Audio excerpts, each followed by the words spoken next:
What's up, everybody? Thralls Mental here once again. I'm Necrotic. I'm Jammin, and we have yet another album review for you. So another one that came out on the 10th of February was the newest offering from Oak, Disintegrate. This comes out on Season of Mist Records. This band formed in 2018 in Portugal. This is their second album overall, and this is kind of a first for us, I think, in terms of just, reviewing one long song, because the song Disintegrate is the only song on here, and it is 44 minutes long. 44 minutes and 28 seconds. Let's not really forget that time. Those 28 seconds really mattered at a certain point. It drove it home. This is a two-man band, essentially, though they do have a session bassist on here with Lucas Ferrand of Garia.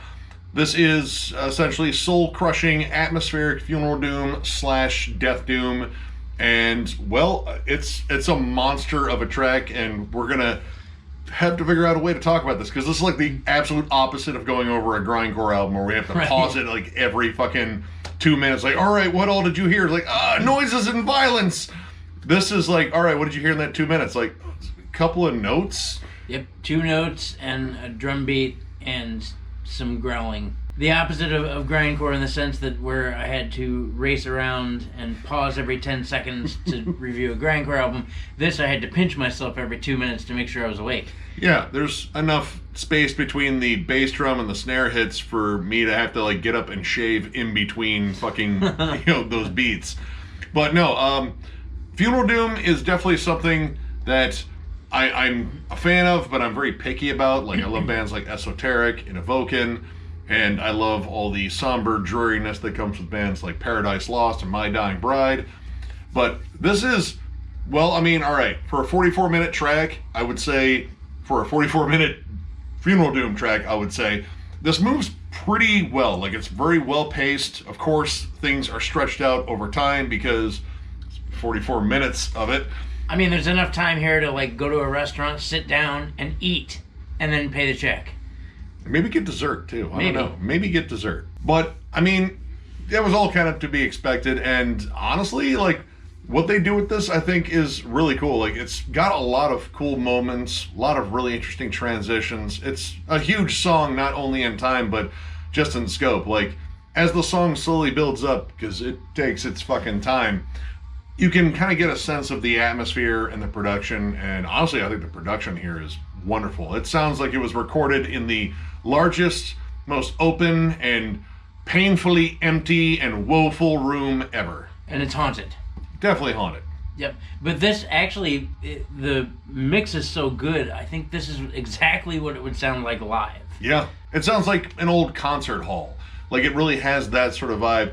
And surprisingly, as this song starts building, it feels kind of warm. Like, strangely warm. Like, you don't associate warmth with Funeral Doom. Like, no, it's dragging a corpse through the mud and burying it. Like, you didn't kill it, but you gotta take care of it.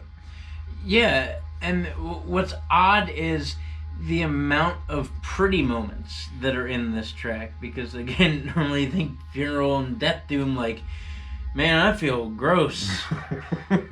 Well, fuck smiling about anything for this week. Not smiling, not dancing, just nothing. I'm gonna go over here and cry, but there aren't any more tears. Is that rain cloud literally following me? Fuck. Man.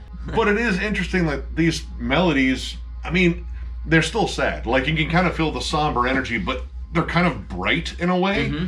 And again, this is like kind of a long labor build-up. Like, you have single notes, but it's a very pretty melody. Then the drums start coming in, which, man, the drums have a lot of fucking reverb, but that was to be absolutely expected, and it works. It sounds like it's echoing through every hallway of a haunted house. Yeah, really. And it sounds like, so you hit the snare drum at the door, and then it just bellows down this chamber. Yeah. And that's it. So the snare is like 14 feet wide, and again, played in a giant auditorium with all the doors open to every conceivable hallway, and possibly the basement too. You're going to hear it no matter what. So, 9.5 minutes in, that's right, I said 9.5 minutes. 9.5 minutes in, it leaves this pretty melody, single kick drum kick, single snare hit, into finally getting heavy, dark, bleak, void, droning, almost down-tuned, out-of-tune riff There's so many tonal stuff going on. Yep. Dissonant, layered with lots of like synths in the background. Like I don't think any of like the synths or effects like that come to the forefront. It's very much driven by the guitars, drums, and the giant fucking roaring vocals on here, which dude sounds fucking monstrous. And as the song goes on, you hear him become more distraught, more desperate, I guess. Yeah, his vocals go from this deep growl to like progressively a little bit more aggressive, and you even get some, I don't want to say clean because there's definitely not singing, but like there's one part where he yells something into the distance. The progression of that's kind of neat. You don't really get like,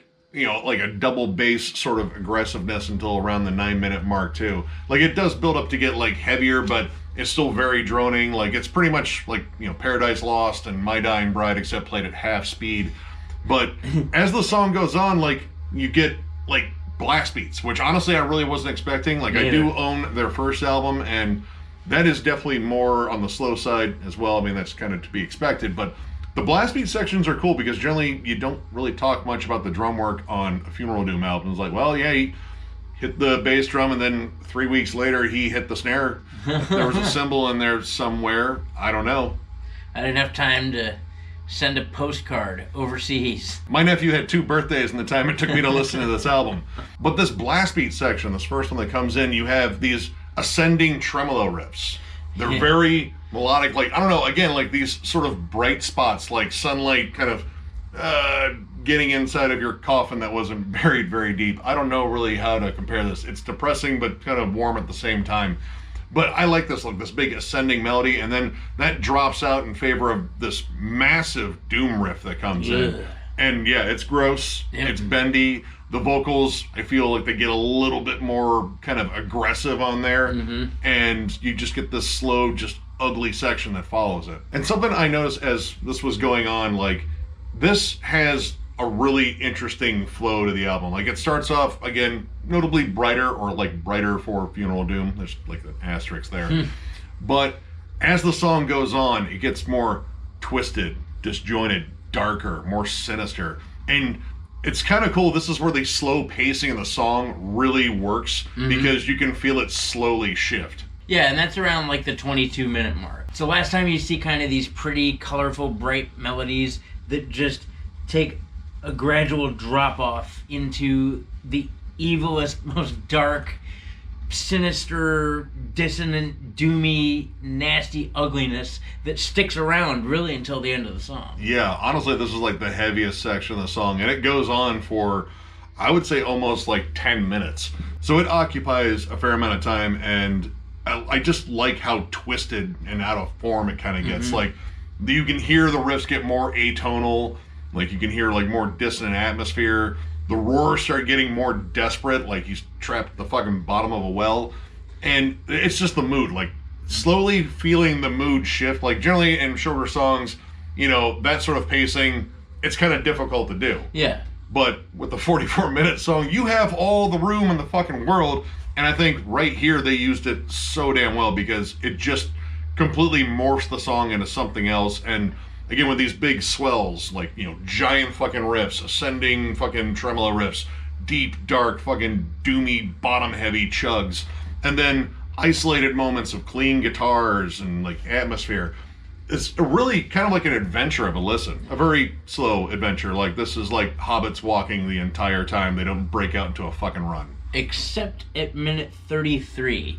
Now, it's not blasts, and it's not pretty melodies, it's nothing we've experienced so far. It's got kind of like this swingy hi-hat groove thing to it.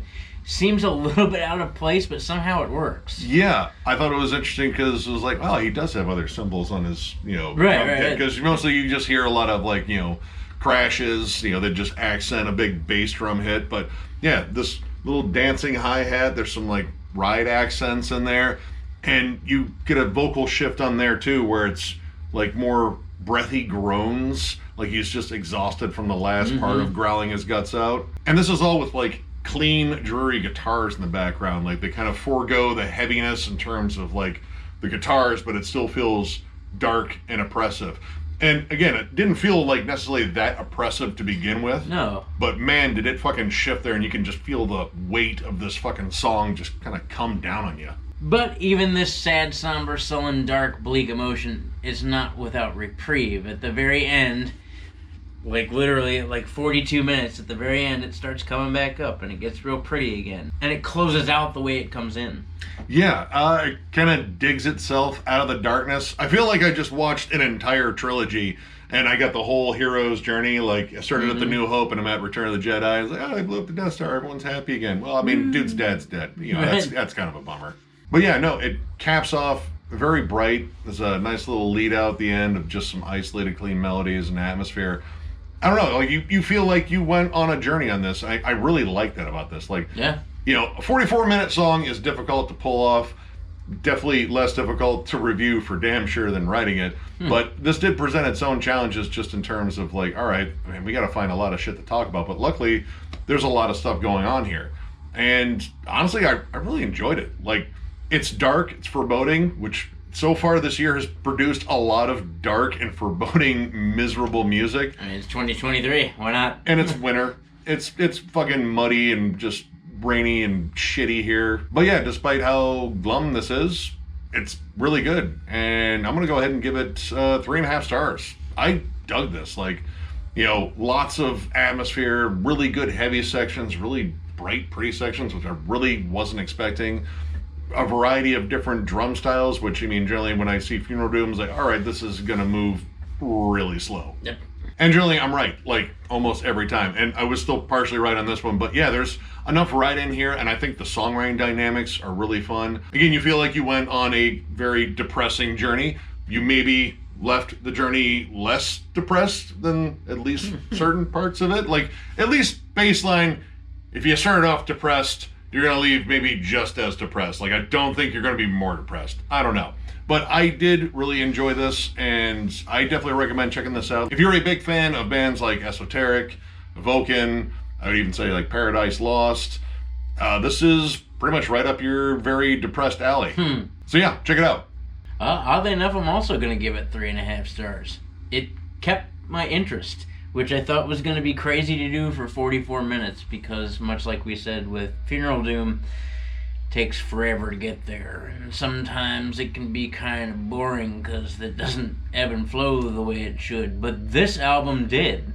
The bits of clean comprised with the real dark and dreary back to the clean and even a little bit of dancing kept me moving. It was kind of like going to the BMV and waiting in line forever. But when you get to the end and they give you your driver's license, the photo on it isn't terrible. And you're like, all right, that was a slightly redeeming factor, which this album has. When it is pretty, and that's odd to say too in a Doom review.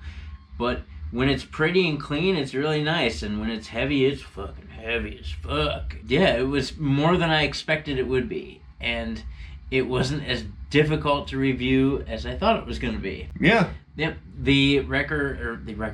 This song, all 44 minutes and 28 seconds of it, has a really nice ebb and flow to it, which kind of keeps you moving. Yeah, I wasn't expecting blast beats and double kick, and I definitely wasn't expecting a production that good either. So, yeah, definitely go check this out. It got me. That's weird. This is a single and an album at the same time. That is strange. Wow. So, if you enjoyed this review, give it a thumbs up, and if you are new to the channel, subscribe, because we do stuff like this all the time. We are also on Patreon. If you'd like to help us out there is a link down below to thrallsmetal.com. Our store is down there, as well as our Patreon link. If you'd like to help us out by getting a shirt, if we have some in your size, we still need to restock, that would be awesome. And if you'd like to help out on Patreon, that would be awesome as well. And Denver Death Fest, I'm not going to spend a whole lot of time ranting and raving here, other than to say we have 3 weeks left of announcements, and only 2 local bands remain within that announcement, so 13 nationals about to pop up for you. April 20th through the 22nd in Denver, Colorado, as is Denver Death Fest, not Denver, Kansas, or Denver, Ontario, or Saskatchewan. Or... Ontario? Is that a dog? You heard me. Yeah, Thralls of Metal gets to host and stand alongside of some of at least my kind of favorite artists. Yeah, a lot coming. I'm very excited for it. You want to go visit denverdeathfest.com, which I'm sure is also there on the bottom. Tickets for all 3 days are only $60. I think it's $20 a day. Otherwise, a 2-day pass is $30. I mean, we're talking pretty much bargain fucking prices here as far as shows are concerned, especially for 30 bands. But yeah, come out and hang out, have fun, have a beer. Not too many because of the high elevation, you know. But come out and hang out and have fun because we're gonna fucking do that. I'm really excited. Can't wait for it. It's gonna be really neat. Denver Death Fest. Do it up. And of course, thank you all so much for liking, subscribing, following, all that shit. It means the fucking world to us. As much as I want to think of different things to say, I don't. I can't. Right. Brain's no good, all mushy, dumb. Anyway, the whole and that's not thing just is, today. That's all the time. At least this week for sure. But yeah, thank you guys so much for all the support. It means the fucking world to us. We'd love hearing from you guys. You know, we got a ton of reviews coming. We got Crowbar eventually, whenever we figure out a day to get together for that. I think we're gonna rock some more interviews. Yeah, more stuff coming, so definitely stay tuned. And once again, thank you all so much, and we will catch you later.